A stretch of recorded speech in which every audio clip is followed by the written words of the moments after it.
తనూజ గారు తన యొక్క మంచితనాన్ని at the same time Bharani గారి మీద ఉన్న తన యొక్క అభిమానాన్ని భరణి గారు ఎలిమినేట్ అయిన తర్వాత చూపించారు. మీరు గమనిస్తే భరణి గారు ఎలిమినేట్ అయిన తర్వాత బాగా ఎమోషనల్ అవటం కానీ అట్ ది సేమ్ టైం తన యొక్క బ్లెస్సింగ్స్ తీసుకుంది. కాళ్ళు ముక్కి తన యొక్క బ్లెస్సింగ్స్ తీసుకుంది.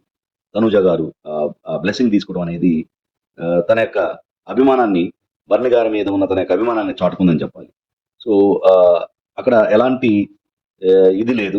సో కేవలం ఆ దివ్య గారు రావటం, సో మధ్యలో కొంచెం దూరం పెరగటం అలా జరిగిందే తప్ప సో ఇద్దరి మధ్యలో ఎలాంటి భేదాభిప్రాయాలు లేవు. సో బయటకు వచ్చిన తర్వాత కలుద్దాం అన్నారు. ఈవెన్ భరణి గారి ఫ్యామిలీ మెంబర్స్ అయిన వారి కూతురు కానీ అండ్ అమ్మగారు కూడా సో తనూజ గారిని ఎక్కువ ఓన్ చేసుకున్నారు వాళ్ళు. సో అందుకని తనూజ గారిని ఎక్కువ భరణి ఫ్యామిలీ మెంబర్స్ యాక్సెప్ట్ చేశారు అనేది మనం గమనించాలి.